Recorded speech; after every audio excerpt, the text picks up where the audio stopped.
Some time to digest it. Just what were your biggest takeaways from Maui? What did you like? What did you work with? Well, I think the biggest would be balance. Want to get a little more balance. We've got to get our post guys involved a little bit more than they have been, and that works both ways. They've got to do their part. Our perimeter guys have to do their part, and still, there's not one area that we can say we're there yet. We've got to continue to improve. I'll always talk about our ball screen defense, and we've got to do a better job of keeping our hips square. We got beat too many times where we gave up straight line drives that put us in rotation and took us out of rebound position. But fundamentals, it goes back to the fundamentals. We've got to continue to build those. Post is one of the few spots that y'all are a little more thin. Just how beneficial do you think it is playing Edey Dickinson and now Bacot this week?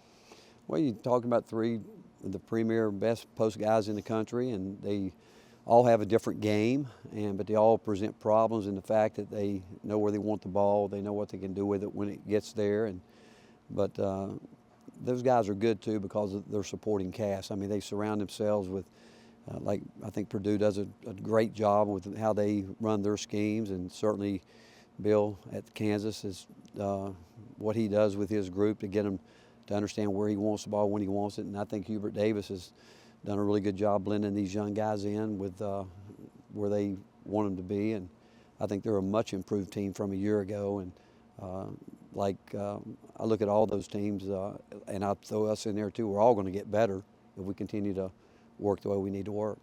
Where is Zakai in terms of settling in and getting comfortable back on the court? I think that's it. I mean, he's such a competitive player, and we all love him for what his DNA and what he's about. But like any player that goes through what he did, I mean, his frustrations, it would be that think that, hey, because no one has worked harder than he has to get back, and thinking that he's going to be able to pick it right up. And it's hard to go as long as he went without really getting a feel for the time off, even though he did everything he possibly could. But he's pressing, but we practiced Saturday. I thought he was really good. I think he learned. We talked about the things that we need to improve from the Maui trip, and obviously we need to have consistent good guard play, especially at the point position, and he knows we're counting on him to do that, and he's all about our team. He's all about winning, but he wants it back right now. He's more hard on himself than you can imagine, but he'll get it. Is there any idea yet if Freddie is short term or long term?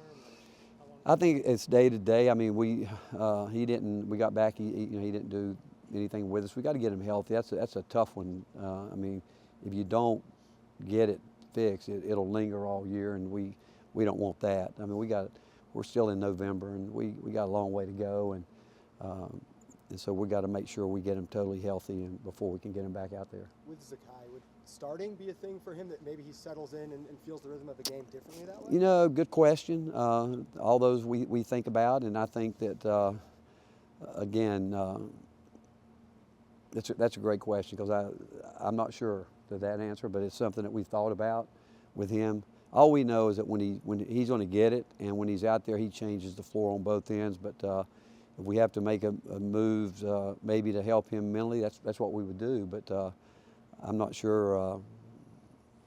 Again, I'm not sure about that in terms of because I really don't care who starts. I don't, because we've got an experienced group of guys and I don't think they care. They want to win, and they know we've got guys we've got to get into the rotation, and the best way we can do that.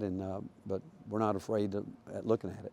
How do you feel Jahmai has handled the point guard position so far? I think he's pressed hard. I think he's tried to be he's been overly aggressive, and he knows it because he wants to make it happen now, and he comes in and he wants to change the game. That's what he's done, but he's going to be fine. I mean, you look at his numbers; they're not impressive, obviously, but that's not who he is. We know who he is. We believe in him. His teammates believe in him. We know that he's a game changer. He's a major factor, but I'm not surprised. I think as a coaching staff, we knew he would, as much as he worked and was out here practicing. Games are different, but he's been there before, and again, he'll get it back. Rick, can you pinpoint maybe why Josiah was aggressive in game one and maybe not as aggressive in the last 2 games?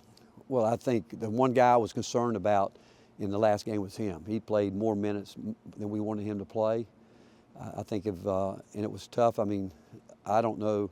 Well, I do know. I've never had to get a team up at 6:30 morning to go play a basketball game, and we had to do that twice. And but he was the one guy going into the game with Kansas that I was concerned about because I thought his matchup was important. And but Joe, I do think fatigue was a factor with him in the last game, and that's my fault. I should have.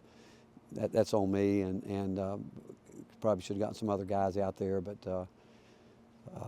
he'll be fine. Joe will be fine too. Coach, I know you've played these guys a bunch at a bunch of different stops, but growing up there a couple hours away, does it still put a little extra pep in your step when you go back?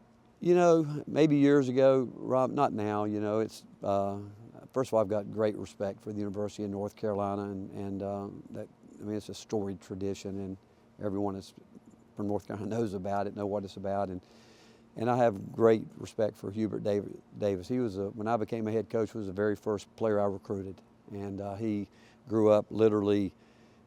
His high school was literally a quarter of a mile from George Mason. He would come over and shoot at George Mason. I can remember sitting on the front bricks out in front of the gym talking to him, and at the time he wasn't being highly recruited, and obviously he grew up wanting to go to North Carolina. I did in high school play against his uncle, Walter Davis, and so he grew up a huge Carolina, and he basically just said, hey, give me a chance, and he went there and made the most of it, and just a great human being and a person I have great respect for. His whole staff, I mean, I've watched all those guys that seem like grow up through the years, but the fact is that I've always thought these are the two leagues that should be playing a challenge, being as close as we are, borders up against each other, and I think it's going to be good for both leagues. What did you like about what JP gave you against Syracuse, and what are kind of the next things that he needs to do? You know, we were all those were huge minutes, and to be quite honest, we weren't sure what we would get because you know we're still waiting on him to understand what we know about him. We think he's got a chance to be a major factor, but we've got to get him understanding how hard you've got to play and the little things you've got to do. And when you're playing the kind of competition you're playing this time of year, possessions matter. I mean, you're going to be in a possession game and you realize it. But when he went in, those minutes were valuable, maybe the most valuable minutes for us as a program because we know he can do it. And he went in and did the things we wanted him to do, just getting his hand on the ball, and he's going to end up being a shot blocker. But the more he understands how much we need him, and the more he understands how hard it is to play this game night in and night out, will be really the key to how quickly he progresses. A few more for Coach. You talked this preseason about wanting to shoot and play quicker on the offensive end just through 6 games. How would you assess y'all done there? Well, we are. You know, we missed a lot of shots now. I mean, you know, there's when you shoot it, that's where I'm talking about balance. You know, we got guys that we have what we would call green light shooters. If they're open, we expect them to shoot it. But when those aren't going in, where we got hurt, especially in the Kansas game early, we weren't getting any thrust on the boards. We were shooting it and had good shots. I don't really, maybe one of those shots is what I wouldn't consider a high quality shot, but we had good looks at it with the right guys, and but we did not have any pursuit on the glass. And again, we want to play quick, we want to play fast, but we've got to have, you know, more activity going to get it, not just making the effort to walk in there. We got to go get it. And but overall, what we're doing, we've just got to continue to get better with it, continue to shoot the ball, but we've got to get a little more balance with our inside guys touching it. When you look at the last 2 games, would you say it's more about getting to a quicker start or defending better? No, I don't think it's any one of those. I mean, you're playing high-quality teams, and we're right there. I mean, you know, you're talking the 1 and 2 teams in the country, and do I think we're as good? Yeah, I think we are.